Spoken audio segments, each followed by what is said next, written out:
In this session of sets, we're going to talk about set interval notation.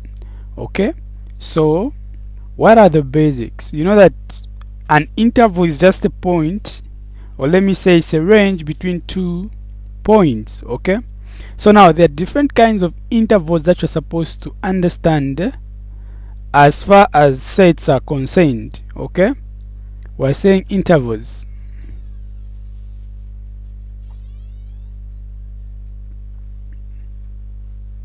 Now these are some of them that you're supposed to understand. Number one, there's what we call an open interval. Number two, there's what we call a closed interval. Number three, there's what we call an open closed. And lastly, we have what we call a closed open. Basically, these are the 4 that you're supposed to understand. Let's start with the first one, an open interval. Okay, so a good example that I can give here is, let's say you got A, comma B, and look at the kind of brackets that I've used. So let's say you have a range, let's say from let's say 1 to 50. Let me say 1 comma 50. So how are you going to put this on the number line? Okay, now that is very important because you'll be asked to show the interval on the number line. Okay, so let's say this is our number line. Okay, this is our simple number line. Now how are we going to show that? Let's say our 1 is here and our 50 is there, and this is the range, and these are the 2 points. So we're going to join these 2 points. We're going to join these 2 points. But now, in an open interval, as you're able to see here, the A in this case and the bracket that we've used, that means that A is not included. Likewise, the B on this side, look at the bracket that we've used. This also means that the B is not included. Therefore, you're just finding numbers between 1 and 50. Between. So how are you going to show that? So for numbers that are not included, you're going to put a circle on that number. So even in 50, I'm going to put a circle to show that these ones are not included. Now the opposite is true. If a number was included, let's say 1 was included, what we would have done would have shaded this one, would have shaded it because it's included. But because it's not included, we're not going to put that. Now how can you show this on using set builder notation? So using set builder notation will be, if let's say X is a member of this region, or let me say range. If X is a member or X is an element between 1 and 50, you are going to say that X is a member of, these are real numbers. Okay, let's say 1 and 50, right? So since X will be greater than 1, but at the same time X will be less than 50. If we are going to go for this example, okay? But if you're using letters, you're going to say X is a member, X is less than A, then X is greater than A, but X is less than B. If you're using, letters like that. So that's how I'm going to show using set, builder notation. Now let's come to the closed one. So what about the closed one? So for a closed one, a good example that I can give, I'll still use the letters, let's say A and B. So we've used the big brackets. Okay, now these braces that we've used just shows you that all of them are included. An example, I'll just go with the same example from 1 to 50.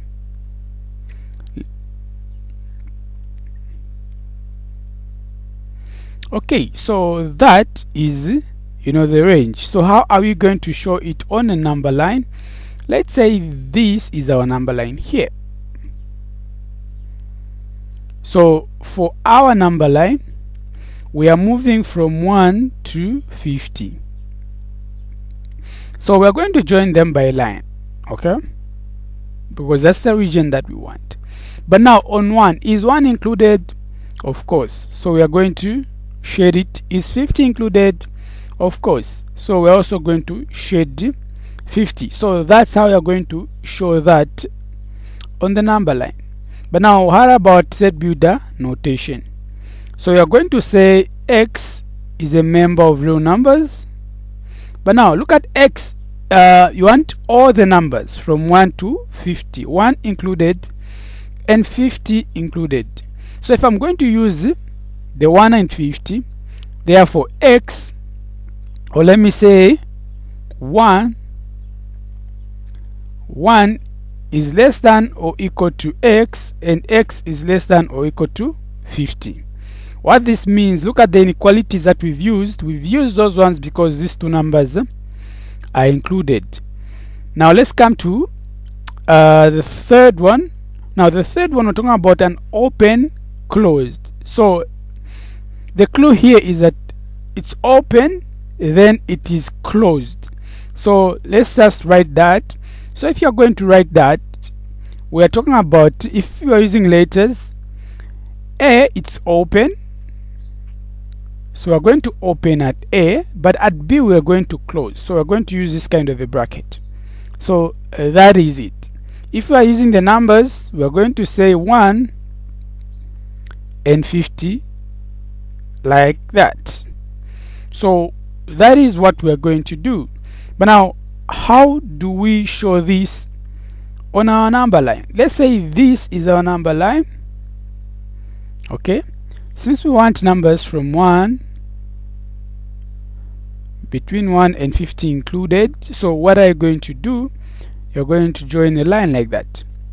But now let's come at 1. Is 1 included? Look at the bracket that we've used.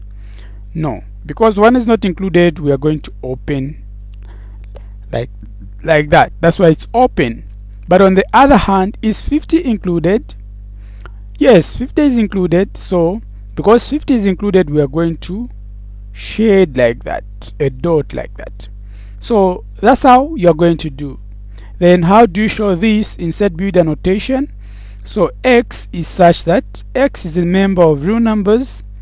But now this X, if you're going to use 1 and 5 and not letters, we're going to say 1 is less than X, but at the same time X is great.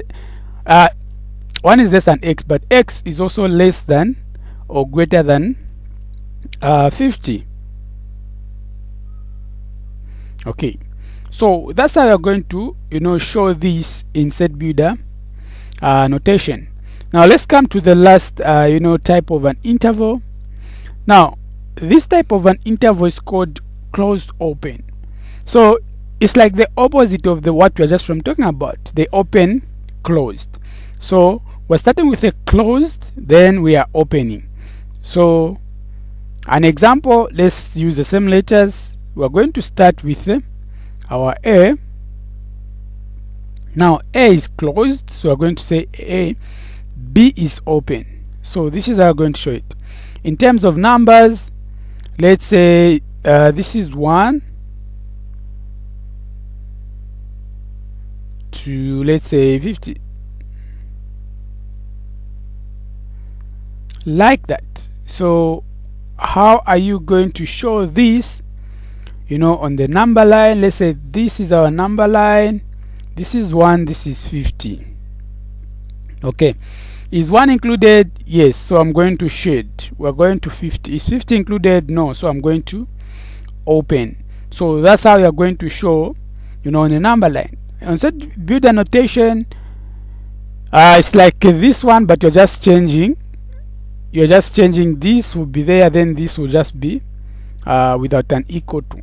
So that's how you show using set interval notation. Now what is the importance of this? The major importance is that sometimes you'll be given like a long list of numbers, So you won't have the luxury of writing number by number, one by one. So for you to just show that range from 1 to 50, instead of you writing all of them, you're just going to use set interval notation, provided those things are talking about are a group of well-defined objects. Now, one thing that you should know, or that you should note in all these intervals that we've talked about, is that let's say you've got a scenario, this is A, this is B. So because this is an interval, A should always be smaller than B. Okay, for example, you can have a scenario where you have 6, comma 2. Okay, 6, 2, this is very, very wrong. Why? Because your A is greater than your B. So this is very wrong. So you're not supposed to do that. An example that you can give is 1, 5. Now 1 is smaller than 5. So what this means, you are moving from 1 to 5, and that is very correct because it also makes sense. Okay, it also makes sense. So that's how you are going to do that. That is very, very important concept that you should know. Then what are you supposed to also know? Let's say maybe you have an example, x, let's say x is greater than 1. So now let's say you're putting this, or you're putting all the numbers starting from 1. How can you put it? In set interval notation and on a number line. Let's say this is our number line, and let's say 1 is here. Okay, now where are we going to go?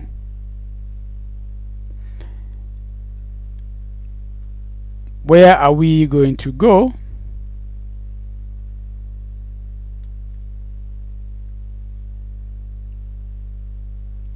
Let's say our 1 is here. Now where are we going to go? Are we going to go in this direction or in that direction? Now we are saying x is greater than 1. Since x is greater than 1, we are going to the values of x which are greater than 1. So we are going in this direction, right? Okay, since we are going in that direction, that is the number line. Now, is 1 included? Is 1 included? 1 is not included because we want all the numbers that are greater than 1. Okay, so 1 is not included, so we're going to put an open circle there. So that's how you show in on a number line. But I'm going to now show in set interval notation. So since we've known that 1 is 1 is not included, so it means we'll be open. Now what are we going to now put on the other side? What are we going to put on the other side? Now you're able to see that we are going in this positive direction. So since we're going in that positive direction, we are going to infinity. Okay, so we're going to positive infinity. So now that is very, very important. So that's how we are going to solve this one. Now what other thing I'm supposed to know here? Why haven't we included the infinity? I mean, like that was 1 and we're going to infinity like that. Why haven't we included infinity? Because we don't know what infinity is. So if you write 1 comma, let's say infinity, then you put this, you are showing that infinity is included. But we don't know what infinity is, and you don't know where infinity is ending, so you can't put that kind of a bracket. So this will be wrong, but this will be correct. So that is very, very important, a concept to know. Now let's solve another is a basic example. Let's say x is x is less than or equal to 5. So let's say this is our number line, this is 5. So in which direction are we going to go? Are we going in this direction, or we are going in that direction? Okay, so you can pause the video and you also try out. So you're able to see that we are going, because we want x is less than, so we want numbers that are less than 5. Okay, so we are going in this direction. But is x included? That's a question that we should ask ourselves. We are saying x is less than or equal to 5. So because it's also equal to 5, we are going to, circle there. So that's how we are going to show on a number line. But how do we show this in set interval notation? So let's say these are our 2 points. Okay, we said 5 is included. Let's assume we've just put like that without anything.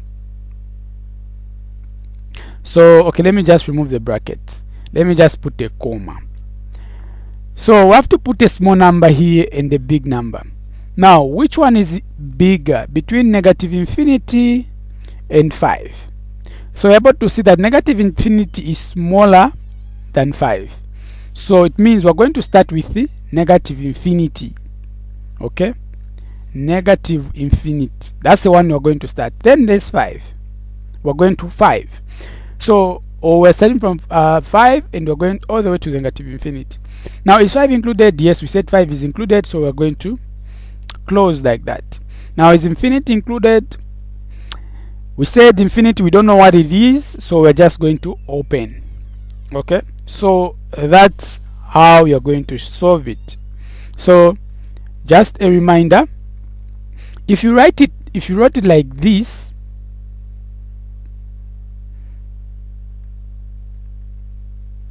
to negative infinity, this would have been wrong. Okay, why is it going to be wrong? It's because you started with a bigger number. Okay, so that is wrong.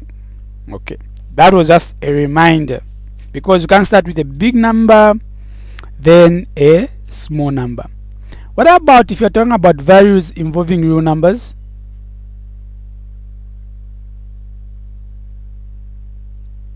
So how are you going to solve values involving real numbers? You know that a real number, like we just talked about in this introductory part of sets, we said a real number is any number that you can think about right now in your head. Okay, excluding complex numbers like a plus ib. We've talked about complex numbers. You can access our videos. So that's about complex numbers. But all the other numbers, they are going to be real numbers. Examples can be 1, 7, 0, let's say negative 10, 0.5, 1 over 2, 5 over 9, let's say the square root of 6, the square root of 5. All the numbers that you can think about right now, they are going to be real numbers. Okay, now since we don't know where real numbers start and where they don't end, so I'm going to show that on the number line. We don't know where they start. Let's just say 0 is here. You can't say they start at 0 because even negative numbers are included. You can't start, they just start at negatives. Maybe you can just say they start at negative 2. You can just say they end maybe at negative 1000 or positive 1000.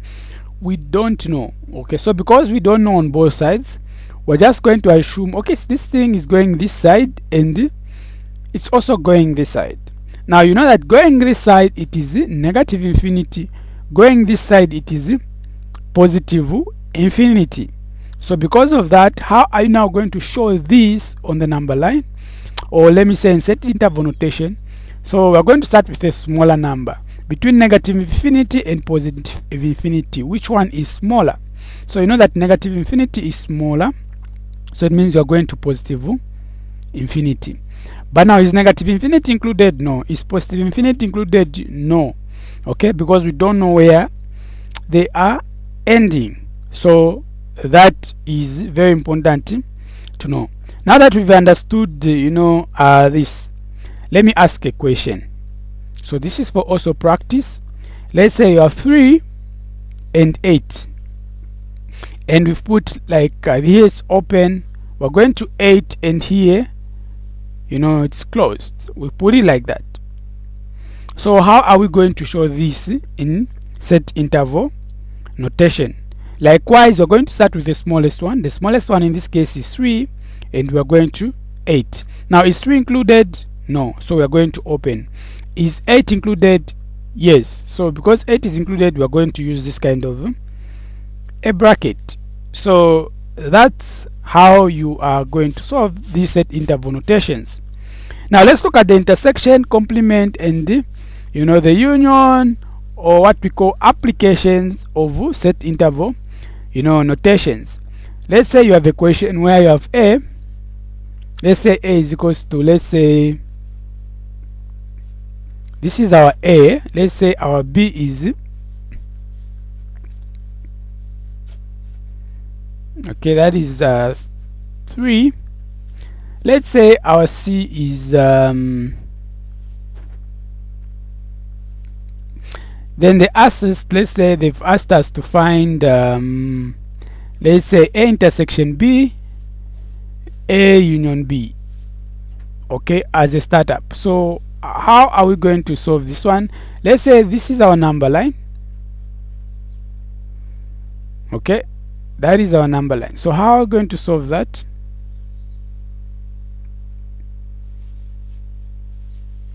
So let's first write what we have in terms of a number line.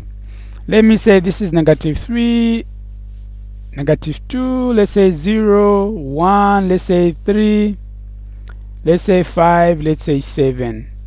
Okay, so now what is a? A is from 1 to 7. So let's say this is from 1 to 7. A is from 1 to 7. Let's say this is from 1 to 7. Then b is from what? B is from -2 to 3. Okay, let me put it on top. Let's say -2 to 3 is from there to there. So these are the two arrangements that we have. Now a, we're saying, is from 1 to 7. Now is 1 included? No, it's not included, so I'm going to open here. Is 7 included for a? Yes, 7 is included for a, so we're going to put we're going to close like that. So like that. That is a. Then we come to b. If we look at b, we're moving from -1 to 3. Let's start with -2. Is -2 included? You're able to see that here it's open, so -2 will not be included, so I'm going to open like that. Now is 3 included? 3 is not included. 3 actually is included because of the bracket, so we're going to close like that. So this is what we have so far. Now our first question is asked us to find a intersection b, and the second one is a union b. So how do you intersect these two? So you look at the region where both of them are, where you have come, because you know that the intersection of finding those elements which are found in both, right? Okay, so how are we going to perform this operation? So you're able to see that only this part, that's where they are common. So if this is the only part that they are common, so this region from here to there, so this is the region that they are common. This is a common region. So if that is a common region, how are we now going to show? So it's from 1 to 3. 1 to 3. Now is 1 included? That's the first question.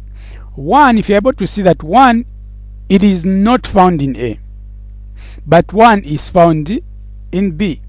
1 meaning it's not part of the intersection. Okay, so we're going to open. Then what about 3? Is 3 found in B? Yes. Is 3 found in A? Of course. So because 3 is found in A and B, therefore we are going to close like that. This equates to A intersection B. So that's how we're going to find A intersection B. Now what about A now? A union B. A union B, it means, you know, you are adding what is in B and what is in A. You are putting them together. So what is between A and B, or what is in A and in B? So let me put like that. So our answer, you're able to see that we're moving from here until to there. We're getting all the elements. So now in B, you're able to see B, we said starting at -2. So I'm going to put -2. A, you're able to see that this is the end. It's ending at 7. Now, what kind of brackets are we going to use? You're able to see that at B, there we're starting at -2. But is -2 included? No. So you're going to open. Now, this is the last point. Is 7 included? Of course. So we are going to close. So that will be A, you know, intersection B. Let's solve another question. Let's say, excuse me for that, 0. Let's say this is our A. Let's say this is our B. And let's say you have the universal set. The universal set is from -4 to, let's say, 7. So how are you going to find, let's say, the access to find you know, A, which is maybe, let's say, A complement intersection B. Then they've asked us to find, let's say, A union B complement, let's say, C. They've asked us to find A minus B. So how are you going to say that? Now, before we proceed, I must make mention that never forget the universal set. If they have not given you, the universal set is a set of all real numbers. U will be equals to all real numbers if they haven't given you. Okay, but in this case they've given us, so we must consider that, you know, universal set. So how are we now going to draw this? Let's say this is our number line. Okay, that is our simple number line.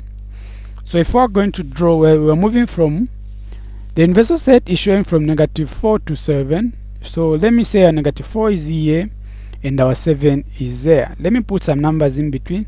Let's say this is -2. Let's say this is 0, 3, 5. Let's say 6. Okay, if those are our points, let's put A, B, and C, even the universal set itself. Okay, now because the universal set, we're not really talking much about the universal set, just shows us, you know, the range. So let me put it down. Let's say this is the universal set from there to there. Then let's put A. Now A is from 0 to 5. So let me say from 0 to 5 is this. That is our A. Allow me to write it in advance. This is A. Then let's put B. Let's say B is from -2 to 3. So -2 to 3, let me put from here to there. Okay, that is our B. Then C, okay, we don't have C actually. Now the first question is asked us to find A complement intersection B. Because we're saying A complement, so let's also show A complement. So now A complement will be those, you know, that region where A is not there. Okay, so allow me to show A complement as moving from here, you're going to that. That will be one part of A complement. The other part that does not belong in A, it's this one. So this is A complement. A complement, A complement. Okay, I think we have as much as we need to, you know, solve the questions. Now let's just now put the demarcations. Let's start with A. A is saying we're moving from 0 to 5, and both of them are not included, so I'm going to put open circles here. We come to B. We're moving from -2 to 3. At -2 it's included, so I'm going to put, a bar, or let me say a dot, but at -3 is not included, so I'm going to open. Okay, now when you come to a complement, if you look at this point, we are saying 0 is not included in A, and -5 is not also included in A. Because both of them are not included in A, that would mean they are part of A complement. So A complement, what are we going to show? I'm going to also shade here, because 0 is not found in A, and 5 itself is also not found in A.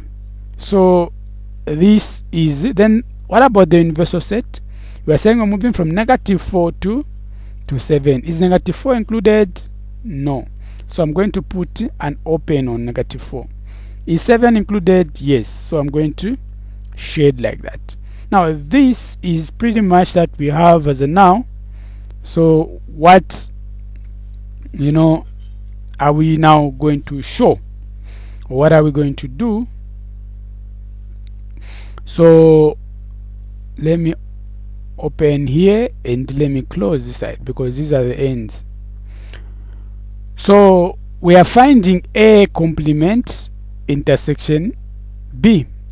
So what is found in both, between A complement and B? So B only ends here, so it means we're just going to consider this part of A complement, not this part, because B is not even that side far. So what is the intersection between the two? You're able to see that this part is what is common, just that part. So if that is the part that is common between the two, so therefore what would be our A intersection B complement? So we are moving from 2 to 0, right? So if I'm moving from 2 to 0, is -2 included? So -2 is not included, it's actually included. So you're going to put your -2, it's included. You're going to the bigger number, which is 0. Now is 0 included? Is it found in both in A complement and in B? Of course. So you're also going to close like that. Okay, now let's come to the other one. The third one is asking us to find A union B complement. What would be A union B complement? So we also have to show what B complement is. Okay, so how are we going to show B complement? Allow me to use a blue color. So allow me just to show it here. So this will not be included going in that direction. This is open. Okay, let me just write it nicely. This is open. That would be one part of B complement. Okay, another part of B complement, if this is not included, this one will be included. So we are going in that direction. This is another part of B complement. So we're trying to find out the intersection between B complement and A. Or we're finding the union actually between A and B complement. It means we're putting them all together. Okay, so what are we going to do? So where is A? A is here and it's ending there. So there's a gap here. So how are we going to show that? So let's write. So B complement starts at -4. So I'm going to write my -4. Now is -4 included? No. So I'm going to put -4, comma.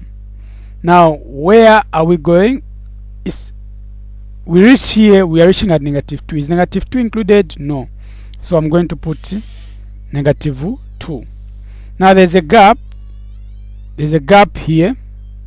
So it means because we are uniting these two sets, I'm going to put union. Then we come at A. A starting at 0. Is 0 included? No. So I'm going to put my 0 like that. Now we're going all the way to B complement. B complement is ending here. Okay, so that is a 7. Is 7 included? yes. Okay, so that's how you're going to solve that one. Now the last question is asking us to find a minus b. Now you know from our when we are verifying set laws, we said when we are verifying set laws, we said a minus b is what we call the difference law. A minus b is also equals to a intersection b complement. Okay, you want a but you don't want b. Okay, or you want the intersection between what is found in a and what is found in b complement. Now we've already found what b complement is, and we've already found what a is. So what is the intersection between a and b? Like that. Okay, so this is a, this is b complement. B complement on the other side starts from here, so we're not going to consider the last part. We're just going to consider this part of b complement because that's where a is. So how are we going to show that on the number line? Or let me say, how are we going to shade this so you're able to see that it's just this part, just that part. That's what is common in both sides. So therefore our a intersection b, what is it going to be? We're starting at 3, but now is 3 both in a and in b? Yes, so I'm going to close like that, so this will be 3. We're ending here because that's where a is ending. Now is 5 included in a? No. Okay, so we're going to open like that, so this will be our answer. So that's how you solve set interval notations. So you do well to 1, subscribe, and 2, you do well to also check on the other videos. So see you in other sessions as we are going to explore more and more in this course.